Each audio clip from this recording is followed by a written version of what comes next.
All right, everybody. All right, buddy. So I want to let you know before we begin that there's a sign-up sheet back there, like as you exit. So please sign it, so I know who came in, so I can send you guys, so I can make sure to personally thank you guys the next day, because you guys are awesome. So I appreciate you guys for coming to the seminar. In addition to that, question: does anybody know if Mark Stewart is here, or Julie, or any? I know Mario's here, but because I'm going to recognize you guys for contributing to this event. But I want to first want to thank Community Life. I also want to thank our student body president, Johnny Knight. He's been a great person to help us with our promotion, our posters. So thank you very much, Johnny. And our vice president, Mark Stewart. Please give a round of applause for Mario Atkins, Julie Skinner, and Landon Whitmer from Accessibility Services. So they're very great people. I love them a lot. That's how we can have a learning environment that's accessible for everyone. So thank you very much for you guys for your support and your sponsorship for this event. So to begin, I would like to have a couple of volunteers, if anyone's interested. One is sighted and the other one's blind. Does anybody who wants this, please let's say your name so I know who's going to be doing it. Cameron. And?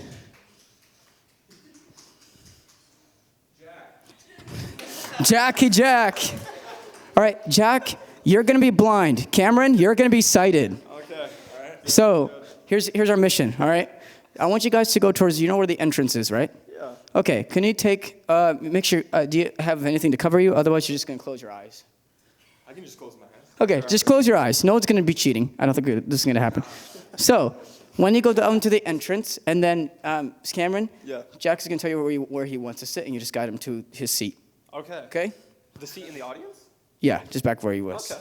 So go back to the entrance. Close your eyes. Just act like. Can I guide him? Yeah. So you guys. Well, so you can guide him. Like words. Here, let me show you how to do it. Just to Okay. make sure. You hold on to his arm. Okay. He hold on to your arm like this. Yes. See what I'm doing? And then he'll also explain where he is as well. So if you need to, you can just explain how how the chairs are like, so he knows what he's doing. So when you go to the entrance, just act like you guys are coming in. Close your eyes, Jack, and do not open them. Don't go. Okay, I was not expecting to go in. Okay, hey, we'll just do it. We'll just do this. It'll be good. It's going to be good. And don't crash. I'd say like third row. Third row? Okay, I see what you're doing there. Open seat. Next to Jackson. Okay, yeah. Perfect. If he's right this way. Yeah. Okay, careful, it's a little tight. Excuse us. Okay, do I go sideways? Hey, by the way, I'll tell you a little tip afterward, Cameron, just to make sure that. Good job. Okay, everyone, give a round of applause for them, please. Whew, that was fun. I love that. And my head is really hot, so, because I'm so excited. All right. Okay, so Jack, how did you feel like in that experience for a second? Just want to hear your experience. How did that feel? And Cameron, how did that also feel for you guys, for you both? One-sided, one blind. How did that feel? I would say I thought I was going to run into the beam here. When I saw it before, that's what I was anticipating, but Cameron had me, so. Okay. I have full confidence that we can make it to our wanted destination. And by the way, Cameron, just to let you know a tip, and all of you guys, please. When there's a narrow spot like that, because was there a narrow spot for what I heard? Was there a little bit of a narrow spot there? If you're going to do that, make sure you put your arm behind it, like put your arm, Cameron, behind your back so he can follow behind you. So that it's less of a space for you guys. But that's in general for everybody who's blind and sighted. Okay? There you go. There's a little tip there. But we're going to actually begin, all right? So first of all, thank you guys for coming. So we're going to begin with, we're going to be talking about the facts about the blind community, just some cool stuff about that. And we're going to do a little bit of Q&A. How does that sound for you guys? Sound good to you guys? Yeah? Good. So, and we're also talking about a little bit of my life story as well. So I don't want to forget that either, because that was also part of my outline. So, all right, so let's begin. So, facts about the blind community. First thing you need to know, make sure I'm looking at you guys. Just let me know if I'm looking at you. Okay, so the first thing you need to know is blindness. In general, blindness. Just to let you know, there's not just one blindness. Like, I'm totally blind. Sarah right there is totally blind. But guess what? There can be somebody in the room right now that's legally blind. So to speak, is they have like that fault, that somebody has to see closely, somebody has to see far away kind of deal. So there's that kind of blindness. And for me, I am totally blind.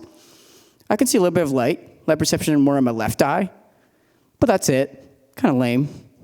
But no, it's not. Actually, it's kind of fun. But I don't know how you guys can experience that yet. I'm just kidding. We'll figure that out along the way later on.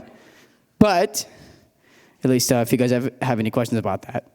So that's one thing you need to know. Second of all, travel resources and accessibility in general.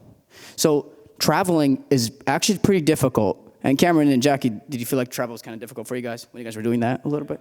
Yeah, exactly. It's a little bit tricky because you have to figure out where you are, right? You have to figure out where you're looking around. And just in general, travel is part of everyday life for everybody, regardless of disability or not ability. I mean, normal people, abilities, right? All abilities. But one of the coolest things I heard that I have here on my phone is called, for example, like, guys, you use Google Maps, right? Kind of like that deal. But there's another app. There's different various of apps that can help us travel, different navigational apps. Like, for example, it could tell you if there's a building to your left, how far that is away from you, or if there's a parking lot near you, or things like that. Guess what? I don't think you guys can ever experience that in the sighted world all the time, right? The Google Maps can give you so much, but not as much as this. I think it's kind of cool. However, not going to tell you what to do. That's not the point of the seminar. That's not the point. It's to give you a basis of what we do, right? But we use all these resources, as well as different resources like the accessibility services that we have here. They're here to help us learn, help us be accommodated. And so we blind people have a different way of accommodations. And not every blind person is the same. My perspective is not the same as Sarah's. Sarah's perspective is not mine. In other words, of course, that's outside of the community, outside of this Cornerstone campus, right? But one thing you need to know is that we have like money identifying apps. So how cool is that? So you could like scan your money using your phone, and it can tell you if you have a $1 bill, a $5 bill, $10 bill, right? Kind of cool. And there's even just in general some just resources that we can use, like the Bureau, which is a government agency, which I'm not going to get into that. That can be a little bit of a different story. But they're here to help you with training, resources to get a job, help you with services, things like that. Sounds good. And do's and don'ts. Ooh, this is going to be fun. Are you guys ready for this? Who wants to come up on stage for a second so I can show you one thing you should not do to somebody that's blind? This can be fun. You don't have to, Sarah. I'm just saying any sighted person or blind person. Huh? Johnny, come over here, buddy. Bring it on. What should I not do? Okay, so one thing I'm going to do something to you that you've done that people have done to blind people, okay? Right? How does that feel? Oh, push blind people? Like, put people's shoulders, Yeah. clean your shoulders and like, let me help you. Right? You can sit down now. That's one thing you need to. That's a terrible thing to do, actually, by the way, guys. One thing you need to do, if I was a blind person, say, hey, can I hold onto your arm, like I did earlier. Do you remember, Cameron, how I did that again? Do you remember how I did that to you? How I showed you it? Okay, can you explain it to the audience again? Just to remember how to do it. You were standing there, and then you said, can I hold your arm, and then I walk with you instead of pushing you. Exactly, and you also, and when you're holding onto somebody's arm, actually, Johnny, can you come up again one more time? I just want to come up again. Sorry. Because you're the person I did the pushing around, right? So I say, hey, can I hold on your arm? And it's like this. So your arm, it's kind of like a pop can grip, and just, walk forward. You kind of guide me, plus that, and I'm fine, right? Also have your cane with you, blind people. All right. All right, you can sit down again. Sorry. You're good, though. So thank you, Johnny. You're good. So that's one thing you should not do, okay? Pushing around people, that's kind of disorienting. For me, that's hard. I mean, think about it. If someone was pushing me around, I think I would just, be lost, right? I don't know where I'm going. But there's also those apps that can help me to get back on track. But there are some people who are very paranoid. Be careful with those blind people. Who knows what they can do to you? But I'm different. So, okay, let's not talk about me, okay, like that. That's not cool. But you guys make me laugh. So, because when you laugh, I laugh. All right. So, another thing you should not do with blind people, I've had some people who say, oh, you're so inspiring, right? It's great, right? I'm an inspiration to people. But there's some people who think I'm pretty disabled. Like I can't do anything. Ouch. You know, like I've had the incidents where, oh, this was one of the weirdest stories I had was when I was going to, have lunch, right, with somebody. Guess what somebody decided to do was speak up for me and say, hey, he can order this and this and that. Hey, I can speak for myself, dude. It's just sad, right? Like you don't want that. You want to advocate for yourself, and that's where advocacy comes into play. So don't do that side people anymore, please. We want you to help. We appreciate your help always, but we want to make sure that you give us room so we can advocate and help you so you can help us. Good for you, right? Good. So that's one thing. And one last thing I want to talk about: do's and don'ts. One of the things about blind people is that we also can we have a thing called blindisms, right? Well, okay, let me explain what that means. It's where we start to rock back and forth. It's a way to have stimulation. You know how you guys can see? You guys, how you can all just see around and look around? Like look around for a second, look around you for a second. You get all that stimulation, right? Not us. At least not total blind people. I'm not sure about the rest of them, but for me, I have to move, but at the same time, I also need to blend in like you guys, right? So I need to blend in society and not rock, which I might be doing an accident, so I'm going to try to, work on that. But that's one thing you need to know that as well, is blindisms are a thing. It's something that we have that's absent from the vision, where we want to feel stimulated. Our brains need something to just handle. All right, so let's move on a little bit to my life story a little bit, okay? So my life story begins in Bulgaria, Plovdiv, Bulgaria. I was born here in 2004. Yay, 20 years ago. Oh, crap, my phone. What the heck? Okay. Why didn't I put it on Do Not Disturb? Okay. Let me do that quick. Hang on, let me do that quick. Turn on Do Not Disturb. Oh, Siri, come. Okay, there it goes. Yeah, that's another thing we do with blind people. We have to wait for thousands of years for the Siri to work, so we have to there's other ways we can do it too. I don't know if you guys noticed that I'm using, there it goes. That's voiceover, by the way. I'll explain it later, maybe if we do another one around with a smaller group. But that's an accessibility function as well. We use a way to read our screens. Now, to my life story, back to my life story. Sorry about that, guys. So, my life story begins in Bulgaria, as I said, Plovdiv, Bulgaria, in 2004. I was actually in an orphanage when I was around 1.5, 2 years old, because my parents couldn't really take care of me. However, blind, they did not know how to take care of me. They tried, though. I actually have a caretaker named Nikolina Blagovia. Now, you don't need to worry about the name, but we call her Nina for short. She did her so best, and she was a Christian as well, a devout Christian. I didn't know about Christ back then. But she tried her best to take care of me and try to help me to be a good blind person. 6 years old, I'm a 6-year-old now, and I go to America. Whee! Oh, wait, no, it was scary. I was pretty scared because I didn't know where I was going.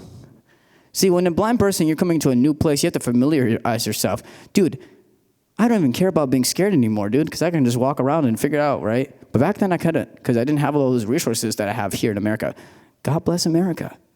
So, also God bless to all of us, right? God's in our lives today and forevermore.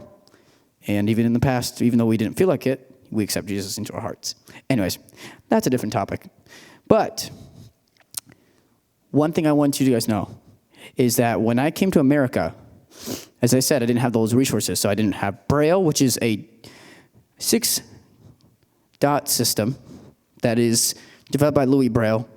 And it's just the ability to type and communicate, like you guys can do on your phone, right? You can do print, you can do stuff with your paper, which I can't. I mean, there is actually a special machine called a Brailler, and that thing is loud, super loud. I don't think you guys would want to hear that for 24 hours, because you would be like, my head hurts, it's so loud. But that's not the point of that. But anyways, I had resources, and I was able to get, I was able to have work through the Bureau, which is, again, that services I talked to you about from Michigan. And I was born in a Christian, or I was not born, I was raised by a Christian family. And actually, I accepted Jesus when I was 8 and got baptized when I was 11. But besides that, I also learned how to be a better blind person every day. Actually, speaking of that, I went to talk with one of my, I got to go to a camp one time. Just to let you know, I did not know what the heck was sound shadow, because that was a interesting thing, because one of our counselors there was like, "Can you hear buildings? Can you hear walls?" No. What? That's not a thing. Yep, it was. Just to let you know, guys, when I was coming through school, I had to use a screen reader, which is what you just heard on my phone, and my computer. I needed training, guys. Guys, being blind is not easy. It really is not easy. People think it's so easy. Pfft. Yeah, it's not, because we take training. Okay, do you hear the key word? Training. It takes a lot of work, discipline. And so that's why today I'm different than what I was back then. I didn't have those knowledge. I didn't have those resources, and thanks to God and to my family, to all the people here as well, to help me be successful. And so basically, overall that, I learned to be a resilient and persevering man. The sense of saying that through all that adversity, I was able to find resources, like applications, good services to help me move around, mobility, travel, and even sometimes speech and debate classes, but that's a little bit different too. But overall, though, I've learned so much to say that God's in my life, and now I've learned this, that all stories, all different, and that every story matters, disability or not. So this is where I say you do not need to see to know someone's story, right? No one needs to see. And I said see because everybody can see me, right? But there's a different sense of seeing too. It's beyond it. It's learning. It's knowing. And just to let you know, learning is beyond the classroom. It's in and around. It's everywhere. So as a blind person, I'm learning how to be better outside of a classroom as well as right here, right now, right? Right here, right now. So that's kind of my life story a little bit. Thanks to my family and to those people that I was able to work with in my high school and middle school. Even through all the challenges, I was still able to be here today. So I'm thanking God so much for that. All right, so one final thing before I go into Q&A is that as a blind person, there's so much you can learn from us, and we're willing to help you out too. So please ask questions, and I'll reiterate that later tonight. But please ask questions so we can open the door to empathy. Repeat that word for me, empathy. Empathy is just important to learn that you need to be able to walk into our shoes, experience it in a different way. So thank you guys for just coming here and just hearing me. But you guys are awesome. You know that. You guys are a great crowd. I'm so happy that you guys are here. So why don't we open up the floor to Q&A, and I'd love to ask you guys some questions. So let me know. Yeah. Yeah. How's it going, everyone? It's really good to see everyone here. I was telling some of my colleagues, NOSCO can bring in a crowd more than some Cornerstone faculty, staff-led events. That's amazing. That's awesome. I just wanted to share a quick little thing, and it happened today. It even got me like slightly emotional, but I wanted to just articulate it just because NOSCO and Sarah too, they're really about like changing perceptions of things. And so there's this phrase that has a negative connotation, and it's called like the blind leading the blind. Have you all ever heard that before? like it's used in a negative way, and what it means is, in whatever context, like no one is going anywhere or whatever. This morning, Nasco was leading Sarah. He was guiding her, and he's blind himself, and he knew exactly where he was going, and he was going to the chapel. And so I will never in life use that phrase, and whenever I hear someone say it, I will challenge them and be like, hey, we're at work. I have a blind student who can also lead another blind student. Isn't that pretty amazing? Yeah, I think so too. All right, here you go, Nasco. Mario, I want to thank you for saying that, because blind leading the blind, and also, by the way, blindness is not just a physical blindness, by the way. Just want to let you know. It's also spiritual blindness, right? We all experience that, but we won't get deep into that. But you know what I mean, right? The word blindness has different meanings. But this is about physical, but this is also seeing in a different perspective. And the word seeing is very different. It's envisioning, it's understanding people. Anyways, so I'd like to open the floor for you guys for Q&A. So who's up for asking some good questions? I want to be challenged here. So go ahead.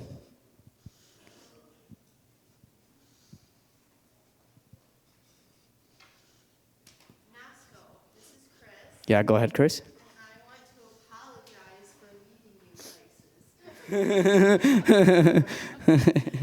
Maybe pushing you. I apologize. Sarah, you too. I apologize. Hey. I mean, I don't care as much as long as it's not intentional, right? You know. No, I'll take that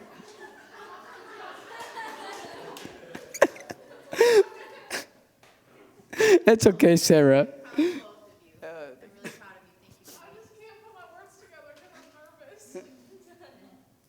It is okay. It is okay.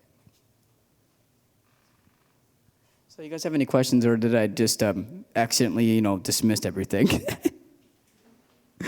Hi, Nasco, it's Karis. I have a question. Yeah. So we've often heard that being blind is really, really hard. What do you think is is there something cool about being blind that we don't get to experience that you do? Because, I know that having different ability levels can be really challenging, but sometimes there's just beauty in that. So what do you enjoy, or what have you found to be really special or cool? Technology. Seriously. I was using an app called Good Maps Explore. It's an app that you can actually see what's around you, right? It's, well, not right, but, because you guys don't know. But, so, it really is an app because you explore stuff around you. You can see what's around you. You can look at the look around tab. You can see what's around you. But also it tells you what buildings are near you. And it also tells you if you're near a parking lot. It can tell you clock face directions, which does anyone even know? Okay, just a quick question. Does anyone know what clock face direction is? Like, for example, I'm facing you guys. It's 12 o'clock, right? Am I facing you guys? That's 12 o'clock. 6 o'clock is behind you. I'm not going to get deep into it, but it's just a sense of like clock face, right? If you guys look at a digital, well, no one looks at analog clocks anymore. Heck, I can't even do it in Braille. It's kind of difficult. But it's still fun. I think it's still fun. But really, it just tells you where to go. And also, even Ira. Okay, so I made a joke about Ira recently. So I get help from the cafeteria, okay? And I get help from, me and Sarah both get help to get food and stuff. I call them Ira as a joke because there's an app called Ira which actually helps you. There's actually people on your phone with a camera. So like this is my phone here, right? This is my phone and this is where the camera is. Can anyone see the camera? Right? They can see through your camera. Yeah, no, sir. It's okay. And they can see what's around you. So they can tell you, okay, this is to your left, this is to your right. And they even have their own map system. They can look at them remotely where you are based on your camera and based on your GPS and stuff. Isn't that pretty cool, too? They can even help you, even read letters to you, read stuff to you if you can't read it in print. Do you think that's pretty cool? Yeah, I think it's pretty cool. There's also another one called Be My Eyes. That's a similar one. That's more free. It's a free app. But they're both free, but one of them is actually paid because they're professionals. The other one's actually volunteers. Guys, by the way, if you want to help blind people, I'm not going to promote it as much, but you can also help other blind people, though, through this app. Through Be My Eyes, you can just tell them, hey, where do you want to go? Or, hey, can I read this for you? They'll ask you that. What do you want to do? And sometimes we just need that, right? We need that help in different ways. So yeah, I think technology in general has advanced so much. Even AI is becoming a pretty big thing, and it's very controversial in some parts, but I think they're pretty cool. AI is actually part of travel and part of things like that. So yeah, thank you, Karis. Hey, this is McKenna. Yeah. I was just wondering, like, so I know you're in chorale. How would you describe your experience with music as someone who, you can't physically read a page of music? How would you describe, like, your experience and how you just kind of deal with that? I'm going to tell you the process is tedious, dude. Time is part of everything. Being blind feels like it takes 1,000 years with some things. And I'm serious, because sometimes even walking feels like it takes 1,000 years. Because you don't even know where you're going, right? At first, it's like, okay, I don't even know where I'm going. Music is like that too. I love listening to the music, by the way. I listen to my Echo or my Amazon Echo or my speaker. But really the hardest thing about music is getting it on time with print. I had some problems with with talking to my professor last year and this year a little bit, not saying any names. Okay, that's not okay, right? But one of the biggest things is that I've had some issues with that, and it's like, how do I get stuff on time? I need to get my print music turned it into a third party who have to pay, is really good, by the way. That's why they need money, right? They need to be supported. But I have a third party who records my music, and then I have my voice parts. Last year I had someone else do recordings that year, and this year I'm doing someone else now for a little bit. But it takes a lot of time for them and for me, because I have to send them the stuff, and then who knows when I'm going to get that music voice recorded, because it takes time. It just does. You guys can just go, oh, here's my music. Psh. Hi guys, I'm now reading my music. I don't think I'm doing it correctly, but I don't care. But you see what I mean? You can just look at it, and I just have to send it to people, which then send it to other people who then have to or even just sending it to just one person, it just takes forever. But it's worth it, because I listen to music and I can memorize it pretty quickly. But there's some other people who may not be able to memorize it all the way sometimes too. So there's different memorization things. But I think the biggest thing is, guess what? I'm ahead of you guys sometimes, not to brag or anything, but sometimes I'm a little bit ahead with some of the things with memorizing, and I'm able to memorize that music, and I'm having so much fun. And I really appreciate that chorale's been doing this, as a family.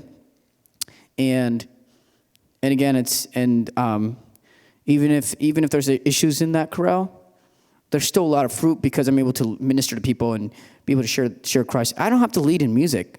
I can just be lead by being me. One of the quotes I keep telling people is like, "Be who you are, and the right ones will find you." That was actually a Tiana reference from Princeton the Frog. Actually, Mama Odie, really, but it's so funny, right? It's so good. It's a good quote, even though it's not a Christian quote, but it's still worth it, because I just need to be who I am. I just need to be a person, not just a man, but a person who's just willing to work and be open to learning something new. So, yeah, I think it's great, challenging, but it's also worth it, because I feel like I can still be involved in the music. I don't have to worry about being excluded from at least learning the music. Thank you.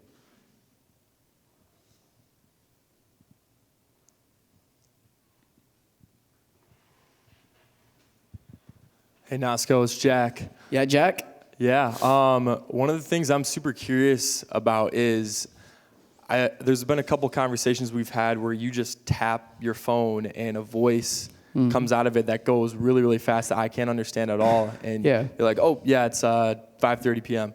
How do you understand that, and how does that work? So, by the way, let me explain to you. Did I touch it earlier? I think I did. But VoiceOver is a screen reader that I use on my phone.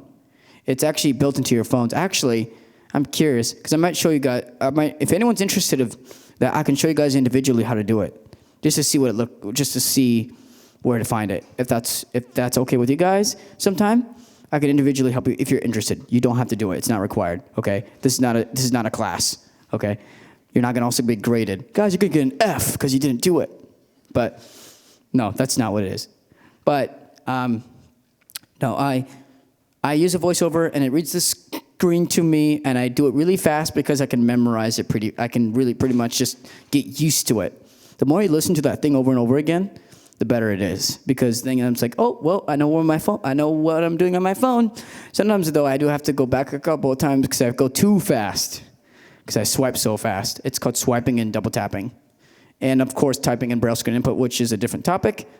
But it's also being able to just text pretty fast and hear things. So, yeah, it's a lot more of listening. And not just listening in the sense of like, oh, I'm hearing it. No, it's really taking it all in and just doing it every day. It just takes practice. Again, everything in the blind world is practice, guys. This is not easy. Guys, don't think it's hard. Don't think it's easy. It's actually pretty difficult, even though it may look easy, right, from the outside. But from the inside, it's tough. Even if people are tough. There's some people that are really tough. Like, people, like, as I said, there's a lot of misconceptions like, you can't do this because you're rocking all the time. Or you can't do this because you're just, I don't know, like, terrible jokes. Well, terrible, not jokes, but terrible things people can say. Like, oh, you can't do this because you're disabled. You're always blind, so you're going to assume that they're disabled. Yeah, they may be disabled, but it's actually an inability. Because guess what? I see in a different perspective than you guys will. And I hope you guys don't take that for granted either. That you guys can see, but please don't take anything from granted. Because guess what? God gave us the abilities to do stuff. Now, God didn't intend for me to go use voiceover and read Braille and stuff and be blind. But it's actually a gift because at the same time, I mean, I know it can be a negative thing, but it's actually a positive thing. It's a gift to ability to train other people in a way and disciple people and just advocate for you guys. And you guys can also advocate for each other as well, for any blind person that you might see or someone else with a disability. Like, you know, for example, you know, there's other disabilities just besides blindness. But guess what? We all are image bearer of God. We're Imago Dei. So. Sweet, thank you. Hey, this is Hannah. Yeah. So my question is, what's a pet peeve you have that people who are not blind like either do to you or for you or like say to you? Like, what's just something that we can be better at? Wait, can you say that one more time? I didn't understand that. Yeah. So what's a pet peeve that you have that like people who are not blind either do for you or say to you or like do to you, that something that we can work on? Guys, have you had, I don't know if anyone has asked this question to any blind person before. I'm sure you haven't, but there's been questions where somebody's like, what happened to your eyes? What? Who would ask that question? Yeah, I gouged it out with my hammer. No, that's not what happened, okay? Okay, that was just a terrible extreme example, but I was just trying to, again, I'm doing it on the spot, okay? Like, give me a break. Just kidding. I understand that. Oh boy. No, I got a little bit too extreme on that one. But no, please don't gouge your eyes out, guys. I mean, I know the scripture says something about that, but that's not what it means. Okay. So, where was I just getting that? Oh, yeah. So when it comes to the fact of like, what happened to your eyes is a terrible question to ask. Maybe you can ask me and say, hey, I know you have a cane. Can you explain what's going on? I think it's better to ask good questions, and I feel like that's a terrible question to ask right away as a first impression. Because it's great that you're curious. And I know kids do this too. It's more of kids mainly, and some adults can do that, but a lot of kids that might have disabilities or something. But that still shouldn't make them an excuse, right? To say, what happened to your eyes? You know, it's how about say, hey, I understand that you cannot see because you have a cane. Can you explain? How is it like? And ask good questions. And so you can learn and be, again, I'm going to say that again. Say the word empathy again. Empathy, right? It's important.